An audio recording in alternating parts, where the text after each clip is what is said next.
Wow. Wow. We live. We live Maybe. We promise. mostly. Not really. Hi, I'm Ray. I'm Dee. This is Herpetology of the Apocalypse. A Homestuck commentary. And we, nothing else, totally.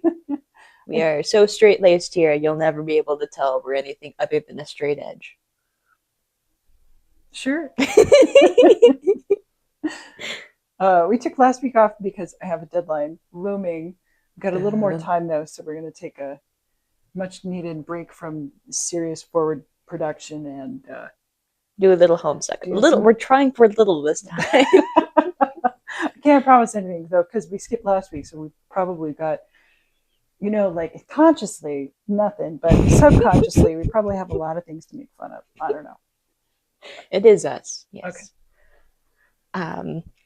I didn't remember the exact page we left off. I put as 2310, but I wasn't 100% sure.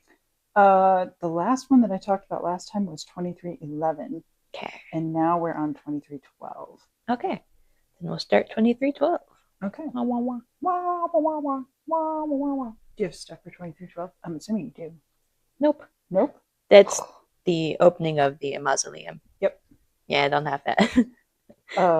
Yeah, I thought it was fun that it was a picture of mausoleum parts, probably, well, an old etching. It looks kind of like Edward Gorey, Mhm. who is black and white artist, but maybe not. I don't know.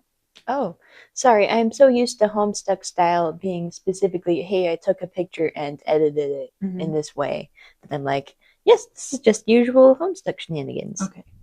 Yeah. I don't know. From the way it's edited, I was like, this kind of looks like Edward Gorey, but it might just be the rain on the outside.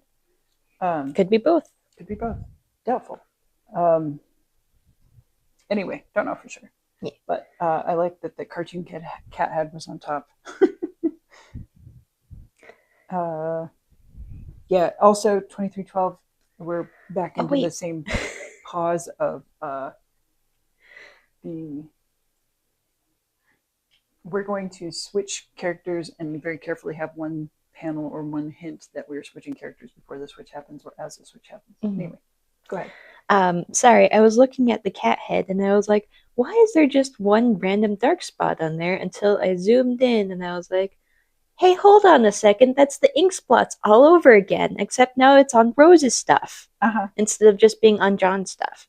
It's fucking spreading.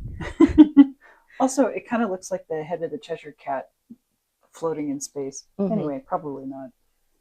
All right, ready? 23. 13. Yes. I do have things to talk about this page. Okay. Ha ha ha. I have a ton of things to talk about this page, mostly about coffins and sarcophagi. Then I will start off first. Okay. I'm talking about mausoleums. Mausoleums really do just look like big cinder blocks insides and stuff. Except sometimes they'll occasionally have like ledges for things like urns or places to sit and all that kind of stuff. But there's also like the whole ledge specifically for the coffin, and I was like, there's probably lots of floodings that happen in that area, and that's why that needs to be there. But I was looking at mausoleums, and apparently, there's a name for mausoleums that don't have a body in them because the body is either missing or elsewhere, just other places, and it's called cenotaph, and I was like, question mark. But there's also a plural word for mausoleum, and that is mausolea. And I was like, I'm sure there's reasons behind that, but I find that name so fucking stupid. Mausolea? Yeah. I like it. I mean, it's pretty, but it's also one of those octopi, octopuses kind of feeling. And I'm like, no, this is wrong kind of thing. Oh, it's a Latin. So I get the reasoning that way, but I'm like, nope, wrong. Okay. I had thought that there was a mausoleum inside of a point-and-click horror game called Sanitarium. Instead, it's just a morgue and a temple and stuff. And I was like, me about that. And final note thing there is that yes, people have in fact been trapped inside of mausoleums, a la being buried alive kind of style, except being a mausoleum. Yep. I think we talked about earlier on the herpetology, but I don't remember for sure. But like they used to install like bells and things so that people could ring the bell. Yeah. I think that was specifically for graves rather than mausoleums, but yeah. But still. Yeah. Anyways, that's what I got. You have at it. Why is there a generator outside of this vault? Do you remember? Is there a reason? It's the backup generator, but past that, no, I have no Okay, idea. so we don't know why it's there. It's just there. Yes. Okay, so Rose drags the cord inside, and we see a coffin with a cross on top and a stone cat statue with wings over it, and then part of the hellscape outside the window. Please note, vaults usually don't come with windows. Like, they might have a very, very thin crack, but part of the point of a vault is to store valuables, even if it's just the body in a valuable casket or something. So you don't want people breaking in. Yeah, like no, this isn't a church or something to be like, yes, you're standing in here being pretty. No, this is literally we're locking the body inside here. We're locking the body inside here. Nobody may be here. Nobody may actually look at the window for months. We can't just leave a window there. So I get that the window is there to remind us, hey, by the way, everything is on fire. And in fact, like I think either that panel or the next one, Rose talks to Dave about how everything is on fire and burning down. And yes, she's now closer to the fire than she was before, and he's like, cool. Okay. So the thing about coffins, caskets, and sarcophagi. Okay. A coffin is a simple wood box, often six-sided. So it's got like the characteristic coffin shape with like the elbows sticking out kind of shape. A casket is four-sided around the edges. Like it's obviously all of these things have a top and a bottom. Yeah. But it's four-sided. And a sarcophagus is something else entirely. So a coffin, the simple wood box, it's designed to use less wood and have less room for a body to rattle around. Back in the day when everything was handmade, so that it was quick to put together. You could make it fancier or less fancy, but it was essentially there to save wood. Caskets, more popular in the U.S., four-sided, because they were mass-produced by inexperienced craftsmen and were made of more sturdy materials. Like there's often like an aluminum or steel wrapping around the wood part, because they're meant to be buried in the ground and left there forever. In Europe, as opposed to the U.S., coffins are left in the ground for like 5 to 25 years at most. Okay. And then dug up. Why? Because there's not enough room. Oh. So like population in Europe is incredibly dense. US, we're much more spread out. So Europe, way more mass transit stuff, because if they tried to get everybody driving from place to place in cars, there would be no room for the towns. They just ran into its limit. They have to have trains. In the US, we have all this land spread out, and there's like open land we're not doing anything with other than, wow, it's pretty. Because it's like also, it's too rough to build anything on there. So whatever, all of the prime land is taken for something, but there's lots of open land that's not. Also, in Europe, most of the people, 80% of people are cremated. So they don't actually have any kind of burial at all, unless there is some kind of religious reason, basically, to have people interred in the ground for a while. Usually this is Catholics.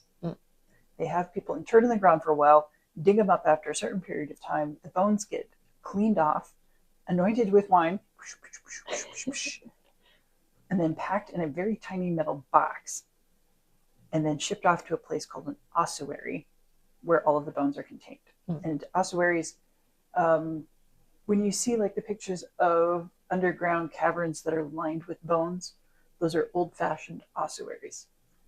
So that it's just a thing. We're like, you're gonna be in the ground for a while, we'll mix you up with somebody else. The bones are saved, that's good enough. You're coming back to heaven for those. Come on.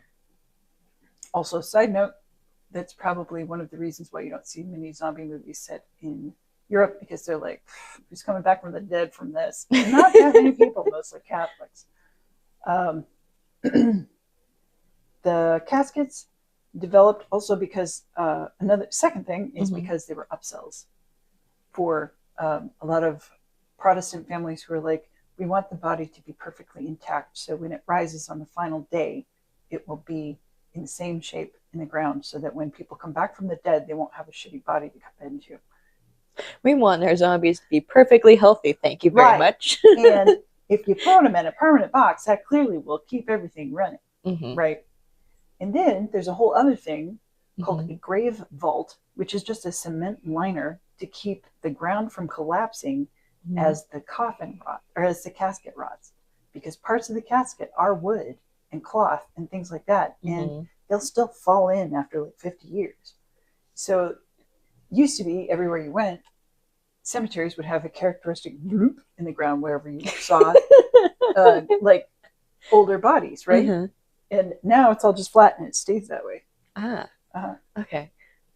Sarcophagus is the outer container for a coffin or casket. It's meant to be a permanent holder.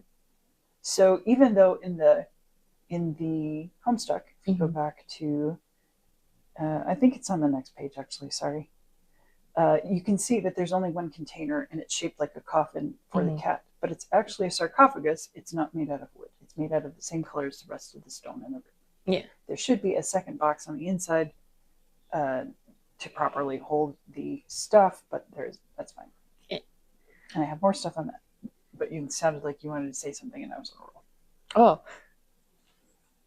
No, you just keep going. I mean, I have things on the next page, or on 2314, the kicked over Jasper's poor sarcophagus stuff, but okay. I also went down. Oh, also the thing that it's on is a plinth. Plinth. Okay. So I looked at some etymology thing because sarcophagus. I was like, sarcophagus. Oh yeah, it means something. It means flesh eater. It's referring to the limestone that often sarcophagi were made out of, which was thought to, because limestone is made out of basically small marine things that have been fused together over time. It is high in calcium and it kind of dissolves things over time. So it's a flesh eater, thought to break down bodies and bones. Which means Jasper's body is probably decaying in that sarcophagus real quickly. No? I have more information on that later. Okay. But anyway, some other things with sarcophagus. The one that was fun for me was finding out sarcastic is related to sarcophagus. For flesh, it means to tear flesh. And esophagus, eso, means inward. It means the passage for eating, esophagus. Phagus, to eat. That's what I got for that page. Wow. Wow. I was like, ooh, sarcastic. Flesh. To tear flesh, sorry. I will start off since I definitely have less stuff than you. Okay. 2314. Girl, you could have used your lap for that laptop. Why are you shoving the cat over for this? Come on, man. It's because we need to see the cat. Yeah, I'm sure. I can tell. This is gonna be a plot point in about 5 minutes, right? Seeing that cat, sure. But like, you're not wrong. Yeah, there's different ways that could have gone. Hell, you could have put the laptop on top of the sarcophagus and then suddenly lightning and you go, oh shit, and you'd like flail about and oops, I accidentally knocked over the sarcophagus or something. That would have been a hussy thing too. Rose is Rose though. Much herself like a cat. She's like, on, off.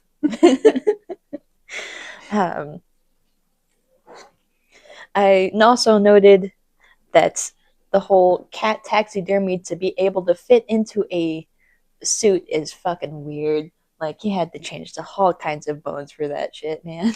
Like, it would have made sense if it was like cat-shaped tuxedo, but no, that's a human-shaped, like a doll kind of thing. And I was like, fuck, weird. Yeah, okay. Anyways, no wonder Rose is like, Jesus Christ, this cat. Anyways, there's also a plaque on the My brain is saying it's a Picard, and I know that's not it. The Plinth? plinth, yes. Okay. There's a plaque on there. I can't Ooh. read what it says. It's like little pixelated dots and stuff. Um, Oh, yeah. yeah. Yep, no idea. It probably says, "Here lies cat." Yeah. But anyways, didn't notice that before. Was like, oh shit. That's what I got. Okay. I went down a taxidermy rabbit hole, as it were. So I was like, so how does this even work? Right? Turns out they mostly take the innards out, right? Not just the mushy innards, but bones innards. Oh. So like they'll leave bones in there if it's like a characteristic shape, like a wing. They'll leave like wing bones in there sometimes for a bird, but most of the time, if they leave anything more than the skull and maybe a leg joint or something, then that's pretty rare because bones go bad too, and you can't take care of them the same way you do other stuff. Yeah. So what they do is they cut a thing open, scoop all the stuff out, and they tan the flesh that remains, mostly skin, and then they put other stuff inside. And some of it is polyurethane foam, like the same kind of thing that you would put in a beanbag. Okay, but it's not beanbag. They have like pre-made shapes to do taxidermy animals. I was looking stuff up and wandering around our website and like, what? But I ended up pricing out a coyote in a playful pose for $175. That's a lot cheaper than I thought it'd be. Yeah. Like you still have to get the coyote skin on it and whatever. And I looked up tanning. Tanning uses tannins, which come from various types of plant material, particularly like grapes, and they kind of take protein and they fix it so that it can't decay. So it's a preservative in the sense that it goes, yeah, you're not allowed to change anymore. Time is no longer allowed to mess with you. So when you see a piece of leather, it's been cured using tannins, and the tannins fix proteins in place, mostly collagen. And I was like, that is weird. It doesn't rot because we've altered the chemical structure of it, and now it's just kind of stuck there. Then I looked up, what else do you put inside? Like, okay, so what else is there? Before there was polyurethane forms, what did you even put in there? And you could put heavy metal wires for like posing a neck or something like that. Fair enough. But a lot of it was sawdust, or something called Excelsior, which is wood shavings, the kind of curly wood shavings. Really? Yes. And Excelsior is Latin for ever upward. Ever upward. Okay. And it's used as the motto of Stan Lee of Marvel Comics, Excelsior, which you'll see it sometimes in a Marvel movie. Yeah, I think I've heard of it for like an anime or something. Like I think it's Seven Deadly Sins. It's been a while on that. Okay, I don't know. Yeah. Anyways, keep going. Anyway, the reason that you use sawdust or Excelsior is because wood won't rot unless it gets fungus. Like even wet wood, which is why you end up with like, we are going to make boats out of trees, because wood is much like hair, is resistant to any kind of decay. And the only reason the earth isn't just piled up with dead wood is we have mushrooms and fungus breaking them down. Who are like, well, here's something for me to eat. Nom, nom, nom, nom. Right. Yeah. So if you keep your taxidermy, old-fashioned taxidermy pets dry enough so that they can't build up fungus, they'll last pretty much forever, because you have tanned the leather, and we know that leather will last for centuries if cared for properly. And I got some links to the place, to a video, a very good short video with taxidermy, like a brief overview of taxidermy stuff,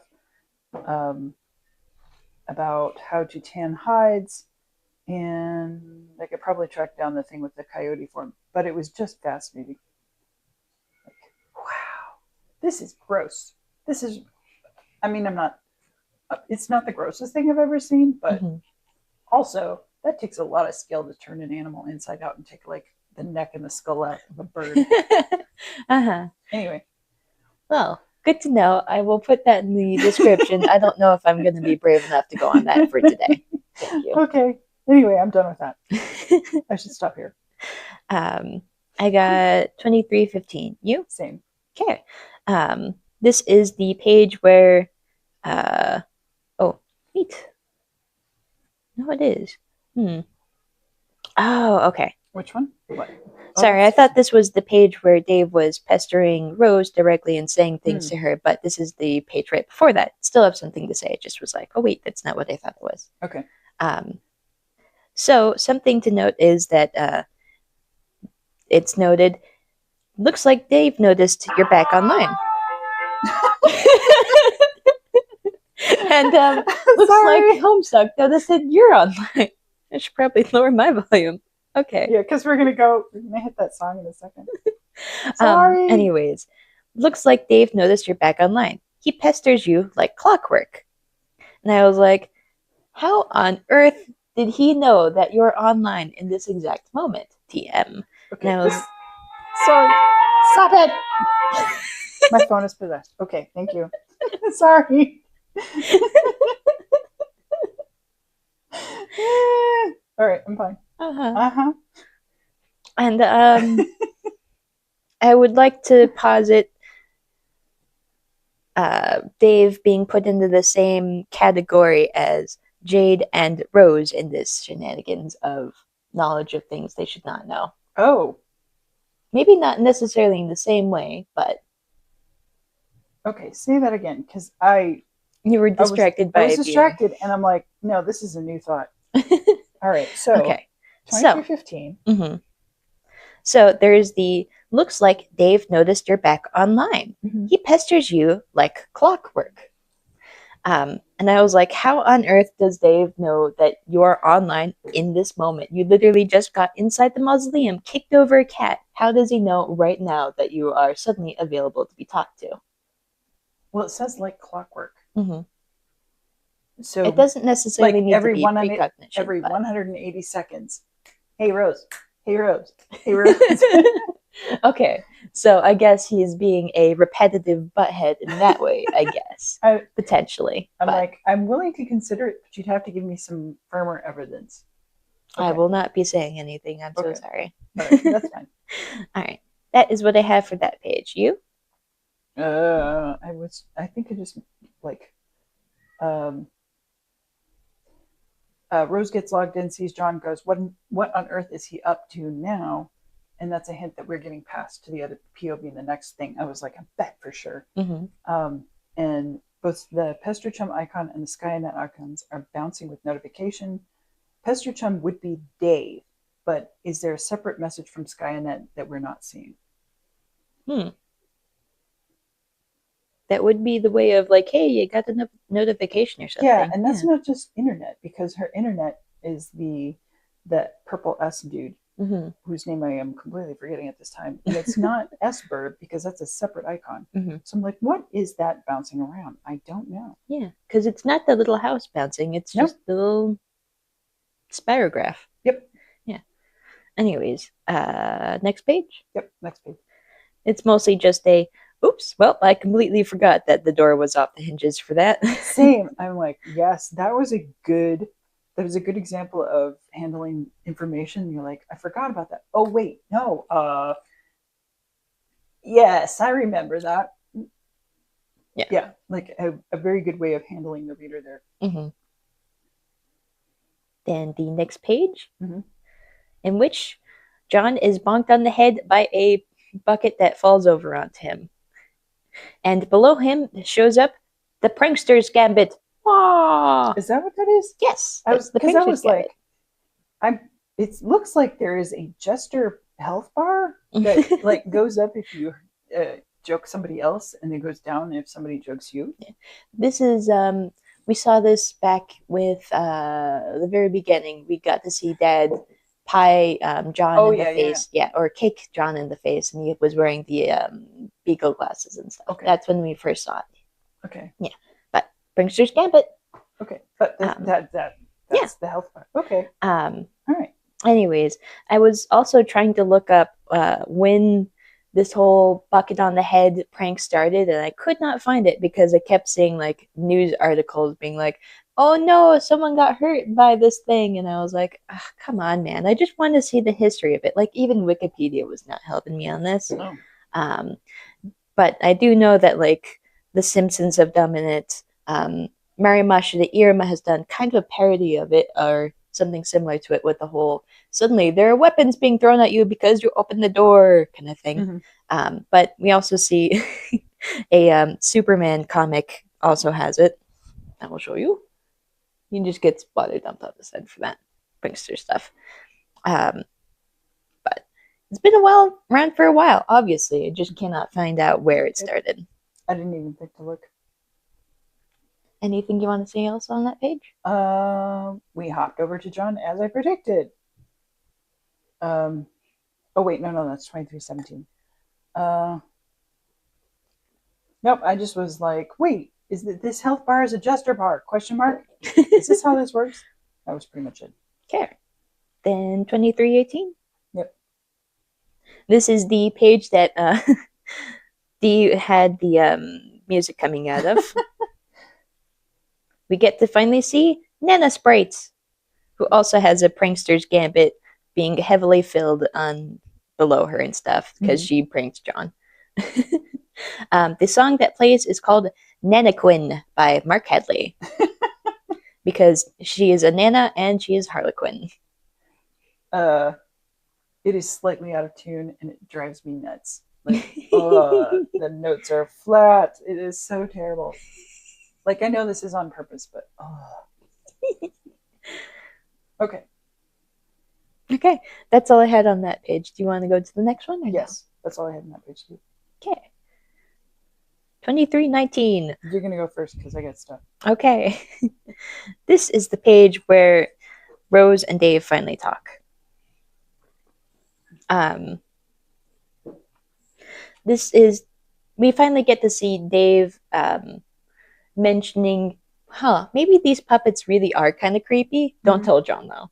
And I was like, oh yeah, last time we were talking about how John and Dave both have situations they can't clearly see, but this time we get to see like John noticing the door and gets pranked because of that, and Dave noticing that puppets are finally creepy to him. He's like, specifically this one puppet, and right, I remember I have nightmares about this specific puppet kind of thing. And Rose is making comments about that, and I was like, these things are arising. Does he say that he has nightmares about it? Yeah, he does.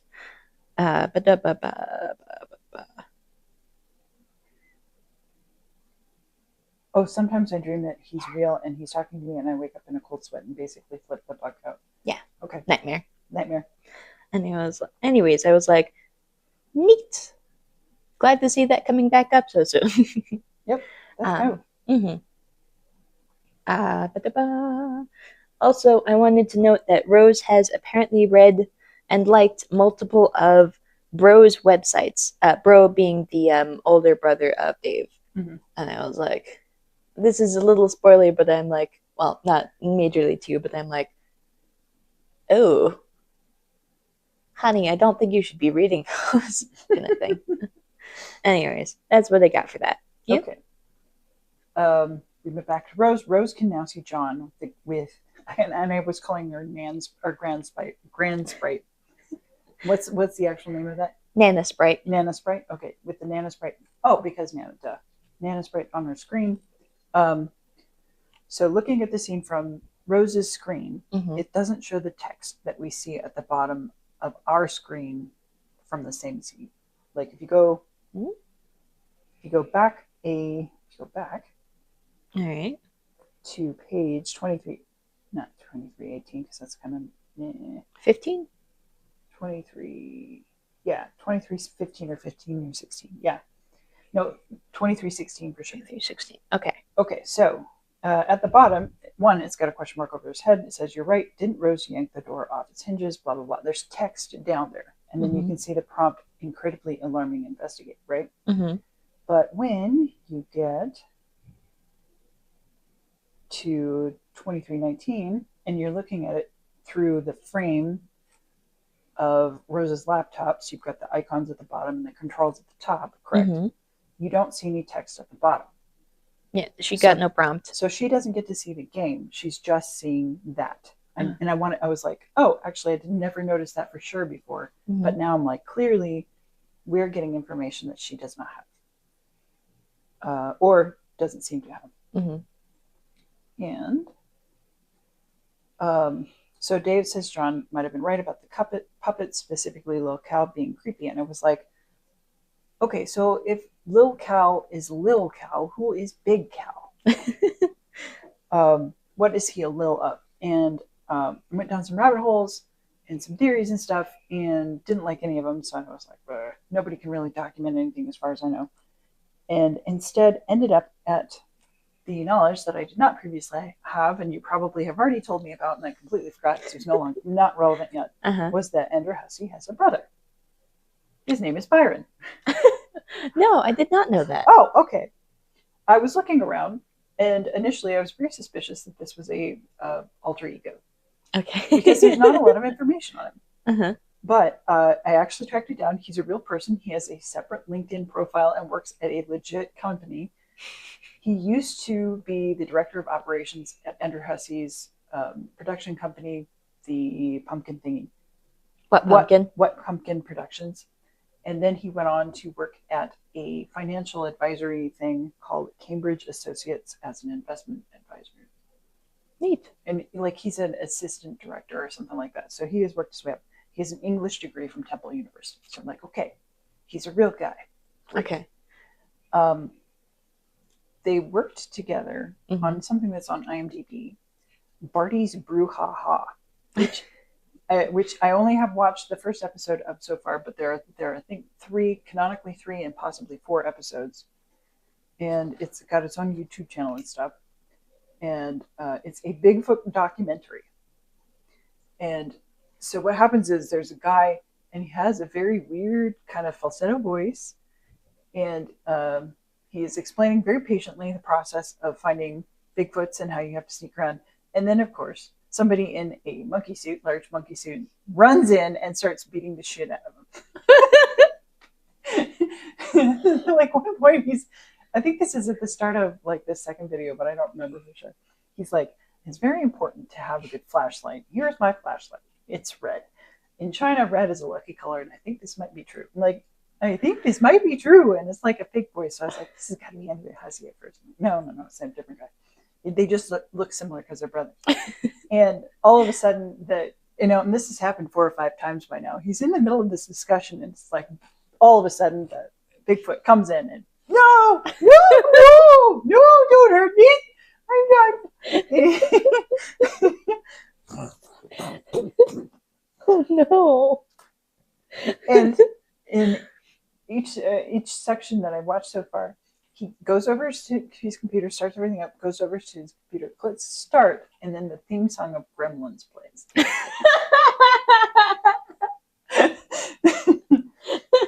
Okay. Byron was also one of the 3 original people on Team Special Olympics, but I ran out of time and I didn't get to look anything up on that. That was the comic site that was before MS Paint. And I'm not sure. I think Team Special Olympics might be the one with the humanimals on it, but I'm not sure. I'll have to look up and make sure. But I was thinking about that, and earlier I was like, wait. So there's 2 brothers, and it looks like Byron Hussey is the younger of the 2 brothers. So I'm like, is he the Dave of this relationship? And like the older brother is like the analog Andrew Hussey, because he's got all these comic websites. He's obsessed with puppets and things.